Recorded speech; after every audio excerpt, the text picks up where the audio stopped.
See, I never would have known that. Yes. Yeah, that completely bypassed me. I thought maybe crystal methamphetamine, or crank. That I knew about. I know about marijuana, alcohol, but I didn't understand that heroin had become so popular. I understand in the Northeast, however, in states like Vermont, Yes. there's all these different overdoses with upper middle class, Yes. professional, quote unquote, white people. That's one of the first places it started that I read about In in Vermont. JAMA. Yes, In Vermont. in Vermont. So it's linked to this larger network of It's a Dope network. Incorporated. Yes. We're talking about a global network with one template carrying all of this out. Mhm. And originates with those ancient Iranian bloodlines. Mhm. And they have 10 bloodline families that sit on a council, and they're the ones who advise the Jesuits. The Jesuits work for the Iranian bloodlines, and the Jesuits were created by Alessandro Farnese, who became Pope Paul III in the Renaissance, and Fidel Castro is pure Iranian ancient bloodline, and he's directly descended from Pope Paul III. Okay, you're going to have to unpack that one for us here. Fidel Castro, Fidel the Castro. idol of all the left Yes. liberal progressives Yes. in academia, Yes. the liberator Yes. of El Pueblo. Yes. That Fidel Castro, That's Fidel Castro. the one who is actually one of the richest, most wealthy person in the world. He is from Please. the papal nobility family, Mm-hmm. and he's from the Dukes of Castro. And Pope Paul III had 3 sons, and he gave each of them a dukedom. The Duke of Castro, the Duke of Piacenza, and which is a city in northern Italy. That's where Castro's father was born. And you've done the genealogies. Absolutely. Okay. Yes. Just so the Yes. ladies and gentlemen understand that And- this is just not fantasy. This is And the third dukedom that Pope Paul III gave to his sons was the Duke of Parma. Mhm.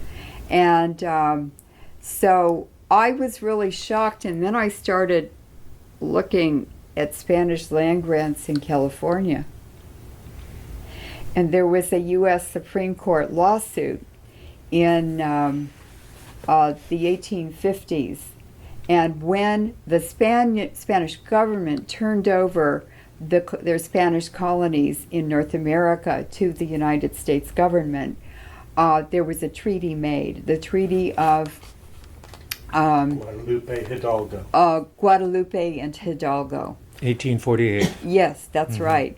And the agreement between the two governments was that land grant holders, Spanish land grant holders, would be allowed to retain the land they were granted by the Spanish. Mhm.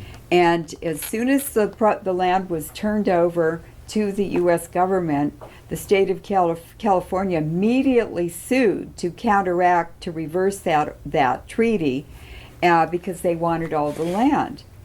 And during that process, the U.S. Supreme Court ended up reviewing it, and they asked for all land grant people claiming they had Spanish land grants Title search. to submit their claims, and the Supreme Court looked at each case and ruled whether it was a valid claim or not. And so out of 850 claims that were made approximately, they upheld 670.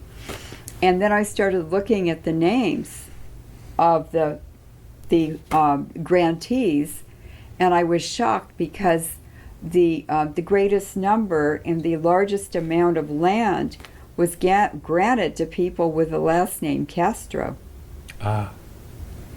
And then I noticed what counties and what towns, because that's listed too, the modern towns, modern cities, and almost all of the UC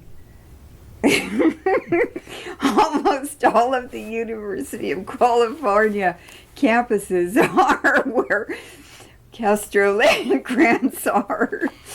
It's beginning to come into focus now. And the Livermore Nuclear Weapons Lab, Livermore is a Spanish land grant to the Castros also. So Okay. then I said, oh God, there's really a connection. And then I looked at UC Davis and I said, my God, they submitted a bid to have the CERN most advanced collider built here at UC Davis.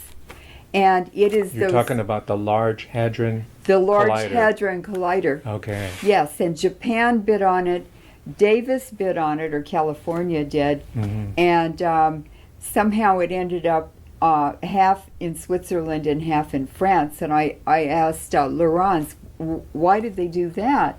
He said, well, then neither France nor Switzerland own it. Someone else controls it. And so that would be the vested interests I'm talking about. And actually, it's those hidden bloodlines that funded the development of HARP and the collider from the Okay. very beginning. Let's go back to Yes. Lawrence Livermore, Okay? because this